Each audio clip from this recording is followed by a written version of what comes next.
tonton terus di MY Official.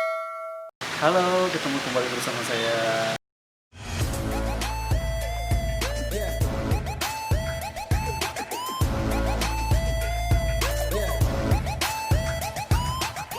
Dan kali ini saya bawa rekan saya, co-host Linda Renata.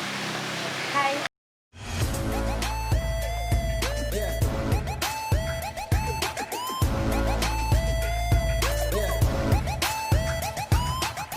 Semuanya MY Official Lovers, dan terima kasih, suatu kebanggaan sekali saya dipanggil oleh MY Official untuk menemani Bapak Mahmud Yunus untuk bertemu dengan Dr. Sadi Marwan Hamam.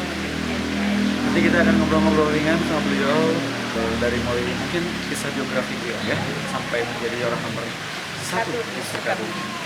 Tetap ikuti di MY Official.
Ini saya Pak mau ketemu sama Bapak, boleh Pak? Boleh.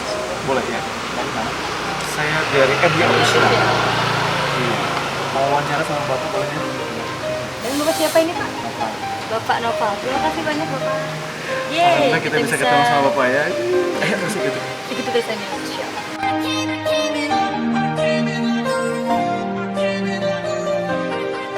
Assalamualaikum warahmatullahi wabarakatuh. Alhamdulillah, puji syukur kepada Allah SWT. Hari ini saya bisa bertemu dengan Bapak di sela-sela kesibukannya yang luar biasa padatnya, tetapi beliau masih bisa menyempatkan waktu untuk ngobrol atau bincang santai saja dengan Bapak. Tapi nanti kita bisa akan menyimak apa saja yang akan disampaikan oleh Bapak, khususnya perspektif pembangunan yang ada di Kabupaten Sukabumi. Assalamualaikum Bapak. Waalaikumsalam. Bagaimana Pak kabarnya? Kabarnya alhamdulillah.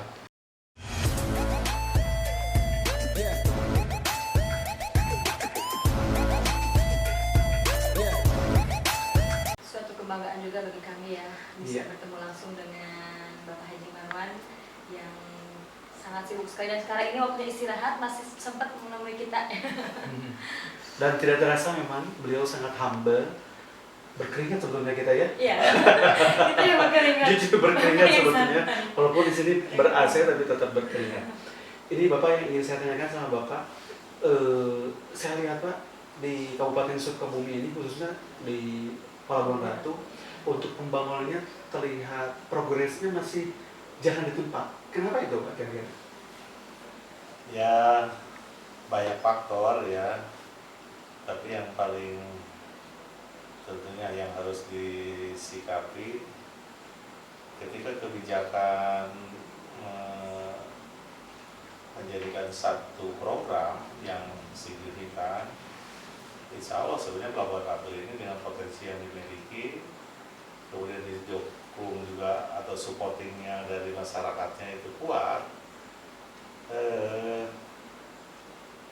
tidak akan lama lah, tidak akan terlalu memerlukan waktu, apalagi nanti konsep-konsep pembangunannya jelas mengarah kepada pemberdayaan misalnya. Nah, pemberdayaan ini yang harus disikapi banyak, bagaimana pemberdayaan perempuan, pemberdayaan kaum milenial, pemberdayaan yang lain juga yang bisa menjadikan Pelabuhan Ratu ini diminati orang untuk datang.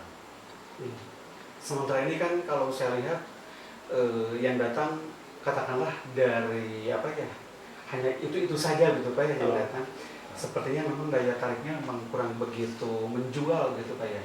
Ya, bukan tidak ada yang dijual sebenarnya.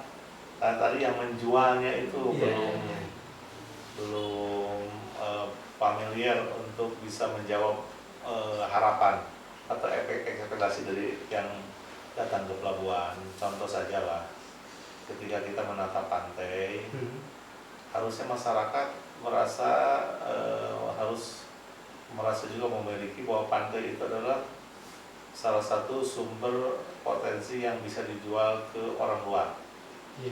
Kalau misalnya pantainya ini kotor, kumuh, atau dibikin tenda-tenda biru, tenda koneng merah di sepanjang pantai, pemandangannya habis. Itu orang akan datang ke Pelabuhan Ratu berpikir lagi nanti. Kan mereka nyari refreshing gitu dengan suasana alam atau suasana yang mereka harapkan bisa merubah kondisi kesehariannya.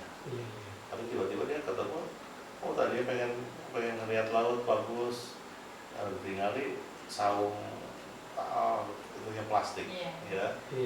Itu yang harus kita rubah cara mindset orang. Jadi contohnya orang kita ini dagang, namun dagangnya itu bilang orang di laut, orang katanya dia kan lagi main di laut, jadi kalau perlu cepat di hadapan dia sudah ada makanan yang diinginkan, makanya dia dagang tuh di pinggir pantai.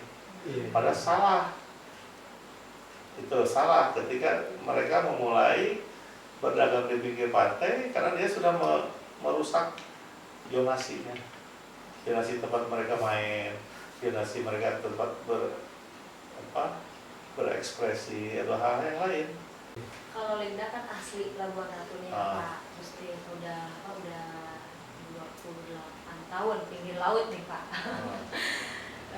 Karena penghasilan orang tua juga dari laut gitu Pak, maksudnya berjualan pinggir laut. Terus yang mendengar juga pinggir laut itu mau diratain, mau dibikin pembangunan yang lebih rapi lagi. Kalau warga kami sih nggak masalah ya Pak ya, mau dirapihkan asal kami mendapatkan tempat yang layak. Ya pastilah setiap pembangunan itu harus juga memperhatikan kepentingan masyarakatnya. Jadi sebenarnya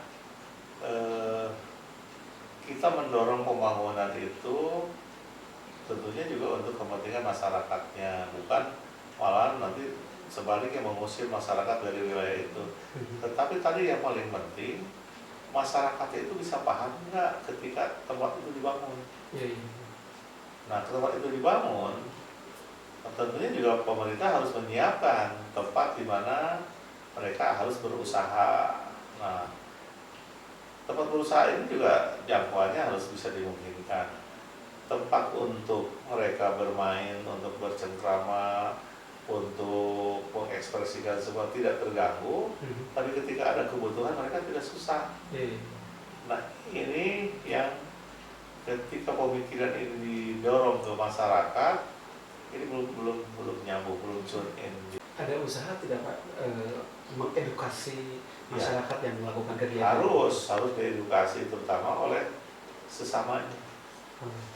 Karena contoh di Bali lah, jangan jauh itu ada pecalang, ada yang adat yang menguasai orang berbuat apapun, ada itu oleh pecalang. Nah di kita ini yang belum nyambung. Siapa yang bertanggung jawab selain misalnya kalau pemerintah turun tangan kan salah, harusnya misalnya di situ ada kelompok pengusaha usaha kecilnya, kelompok inilah yang harus mengatur ritme mereka.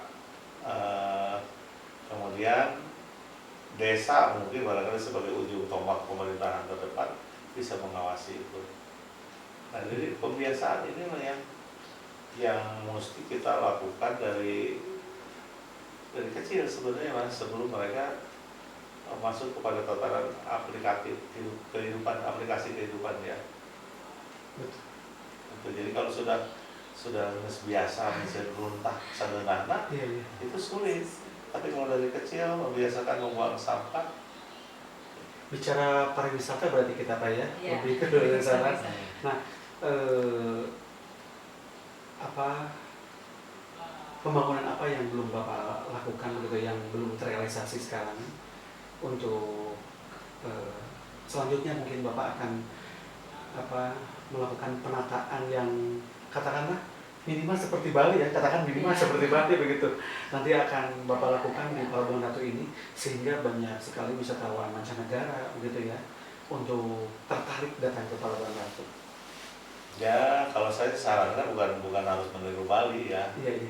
Tapi potensi yang kita miliki lah yang harus benar-benar didorong. Keindahan alamnya itu kita lebih bagus dari Bali sebenarnya. Cuma faktor bagaimana mengisi keindahan alam itu dengan pengisian budaya, terus kebiasaan, ya. Jadi ada satu prinsip dalam dunia pariwisata itu tidak boleh lama sampainya. Jadi 2 jam itu waktu maksimal kalau orang ingin datang ke tempat atau objek pariwisata. Kemudian kedua, objek itu harus ada daya tarik yang bisa, contohnya makanya sekarang banyak tempat-tempat selfie kayak gitu ya. Tapi itu pun objek tidak bisa bertahan lama. Jadi orang kalau sudah 2-3 kali datang ke situ, dia sudah jenuh. Nah, daya tarik lanjutannya adalah kuliner. Setelah yakin orang datang ke sana apa? Cari makan, bukan ke pemandangan. Baru nanti sudah jenuh lagi, orang nanti ke sana cari budaya. Makanya di Bali itu komplit seperti itu karena memang habit sudah seperti itu. Nah, untuk menjadikan Pelabuhan Ratu seperti itu tidak gampang. Potensi panoramanya bagus. Tapi ada nggak budaya yang bisa ditonjolkan? Parkir angkot, lihat terminal ada di belakang, tapi parkir dirinya. Padahal udah berapa kali itu dihimbau untuk supaya jalur misalnya. Nah, ini aja bisa dilihat pedagang di depan itu, walaupun ramai, trotoar habis, atau malah trotoar ditutupan. Itu yang harus mulai. Dan sanksinya itu jangan dari kebijakan, tapi sanksi sosial dari lingkungan. Jadi masyarakat Pelabuhan Ratu tahu mulai kasih saya mah jorok bicara tanah restoran kemana wae, yakin itu bisa lebih manfaat. Baru tahu kan Bapak sedetil itu. Saya juga berpikirnya mungkin seperti Anda, seperti kita tidak dipedulikan kan. Padahal Bapak sedetil itu, parkirnya mesti di mana, sudah ditempatkan, sudah ada tempat-tempatnya begitu ya, parkir angkot di mana, jualan di mana. Ternyata memang budaya kita memang tidak disiplin, Pak ya. Kadang-kadang kita suka menyalahkan pemerintah. begitu ya. Mereka nggak memikirkan perut kita atau mungkin penghasilan kita sebagai masyarakat kecil gitu kan. Tapi kalau misalnya lebih disiplin lagi, usaha pun akan lebih mudah gitu ya, rezeki pun akan lebih gampang gitu. Kalau mengikuti aturan yang sudah ditetapkan. Kita lihat lah ya, ke depan Gede Bangkong aja. Itu Gede Bangkong itu kan kita rubah dan kita sudah bebaskan tanahnya dari mulai galangan, dan kalau memang kita punya anggaran lebih itu kita akan negosiasi dengan Pondok Dewata. Nanti itu jadi kawasan untuk masyarakat Pelabuhan Ratu seperti di Kute. Tapi tadi mau tidak mereka diajak. Jadi kalau contoh saja lah, Cangegar kita bikin semua arena olahraga, semua fasilitas itu untuk masyarakat Pelabuhan Ratu. Tentunya yang akan nanti menikmatinya. Belum apa-apa sudah coret-coret, WC bau, kan gitu. Lampu lenging, itu sampai ada lampu yang di Citepus tuh ya, lampu yang bagus itu itu hilang semua. Coba, itu rasa memilikinya tinggi. Rasa memilikinya tinggi. Jadi padahal Pak, kalau misalkan mau diajak kerjasama, justru membuka peluang tenaga kerja benar Pak ya, khususnya untuk anak-anak muda begitu yang milenial ya. Juga untuk selaku orang nomor satu di Sukabumi dengan kejadian seperti tadi yang Bapak paparkan, tentu Bapak punya kekuasaan dong. Nah, kenapa Bapak tidak melakukan semacam tindakan atau sanksi? Ya bisa sebenarnya mah, dengan kekuasaan itu bisa, tapi kan kita juga ada strategi psikologi sosial yang harus juga kita lakukan. Sebagai satu pembelajaran atau juga sebagai satu contoh. Kalau saya selalu kan gitu, tidak ingin menjadi satu persoalan, tapi berikan contoh. Jadi kalau daripada berpolemik, mending gawe, gitu kalau saya. Makanya untuk warga Palabuhan Ratu Sukabumi khususnya ya, ayo dukung Bapak itu dalam pembangunannya, jangan buang sampah sembarangan, jangan coret-coretan ya. Jangan sampai katanya lampu juga pada diambil, resolusinya terlalu tinggi ya. Dibiasakan ya dari sejak dini biar juga untuk lebih orang indah Palabuhan milenial. Ratu ya. Pasti kalau pemuda-pemudinya lebih dulu. Pelabuhan Ratu itu kan maju dan tidaknya itu kembali kepada kita. Jadi kalau kita merasa memiliki Pelabuhan Ratu, peliharalah alamnya. Pelihara juga kebersamaan kekeluargaan kita untuk menjaga. Ya tadi jangan sampai mereka itu hanya mementingkan kelompoknya atau dirinya sendiri. Ini kalau itu sulit. Jadi kebersamaan dalam menyikapi satu kegiatan itu akan lebih mudah daripada dilakukan sendiri. Dengan berbagai permasalahan yang Bapak tadi utarakan, Bapak masih tetap optimis bahwa Palabuhan Ratu atau Sukabumi akan sejajar dengan saya orang optimis. Saya optimis. Optimis bisa dilihat orang lain mendapatkan sertifikat gerobak itu di atas 10 tahun, Sukabumi yang 3 tahun. Wow, prestasi. Tidak akan jadi orang nomor satu dong kalau nggak optimis ya kan? Jadi pilkada itu mencari pemimpin, bukan pemimpin. Ya. Tapi pemimpin harus punya mimpi. Ya, pemimpin harus punya mimpi. Yang dibuktikan dengan kerja keras. Jadi pemimpin bukan pemimpin, tapi pemimpin harus punya mimpi. Nah itu kata-kata baru. Pemimpin harus punya mimpi. Iya. Ya, semua harus punya mimpi. Iya. Ini Bapak tadi Bapak bilang katanya untuk menuju ke Geopark ini dalam prosesnya itu orang lain itu sampai 10 tahun Pak ya. Kalau Sukabumi Untuk mendapat sertifikat. Iya, sertifikat ya, itu sampai 10 tahun. rata-rata di atas 10 tahun. Iya, kalau Sukabumi-nya 3 tahun. 3 tahun berarti ya. Boleh dong kita tahu ya prestasi apa saja nih yang sudah didapat selama Bapak memimpin Sukabumi ini? Banyak sih. WTP 6 kali betul-betul. WTP itu wajah tanpa pengecualian untuk persoalan-persoalan masalah pembangunan dan keuangan. Kemudian kita masuk juga penyelenggara pemerintah terbaik di 10 besar. Oh, Luar biasa. Ya, 10 besar itu Pak dari berapa? dari 580 lebih kota kabupaten se-Indonesia. Wow, Bapak masuk 10. Masuk 10 10 besar. besar. Luar biasa. Merinding saya, merinding asli kayak merinding.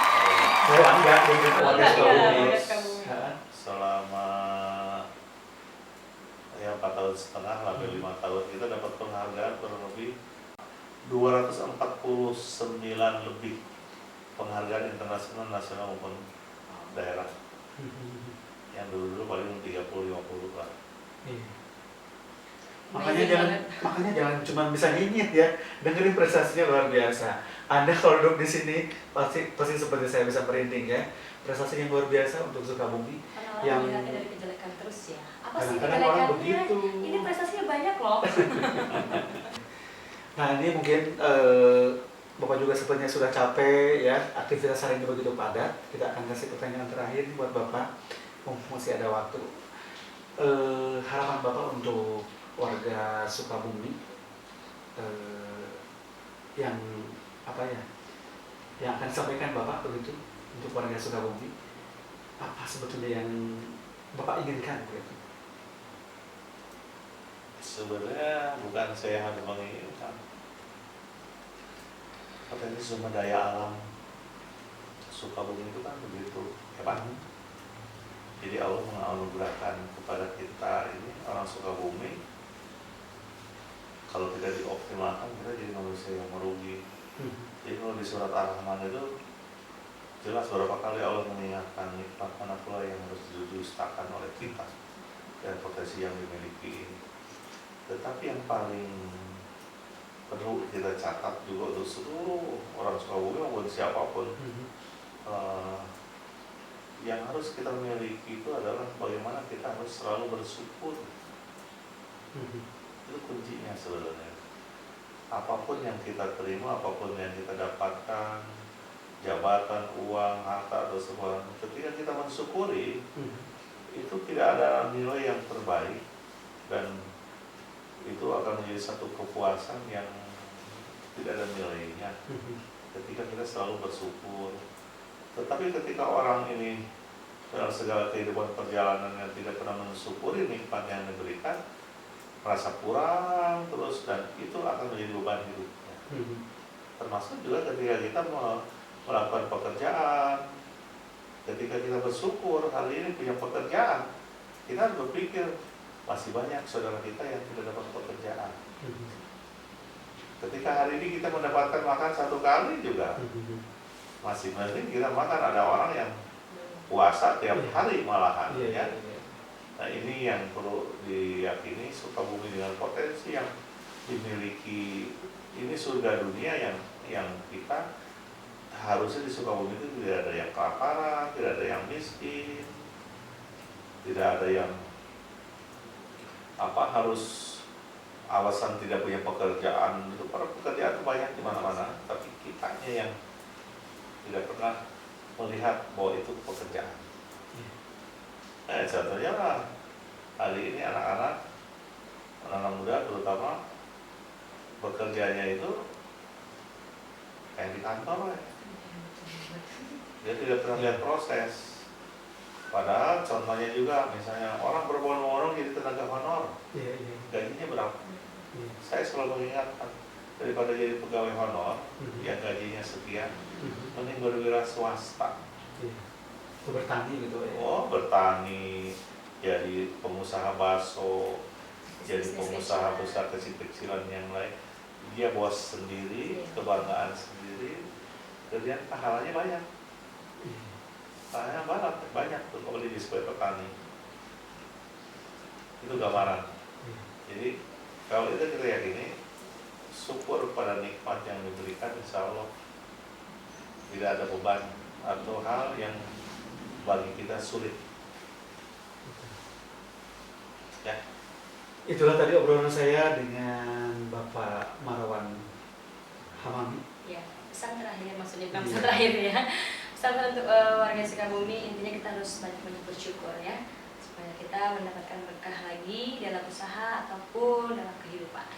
Ya, dan beliau sudah banyak berpesan buat kita, walaupun memang di waktu yang sangat singkat ini karena beliau begitu sibuk, dan saya yakin beliau capek di aktivitas hari ini yang begitu padat, masih menyempatkan waktu untuk bincang-bincang dengan MY Official. Mudah-mudahan ada manfaatnya. Untuk tetap di like, di share, di komen, dan tetap ditonton supaya makin banyak subscribe-nya ya. Terima kasih Bapak. Ya, Terima sama-sama. kasih. Sukses selalu ya. Tonton terus di MY Official. Terima kasih. Jangan lupa like, share, comment, and subscribe.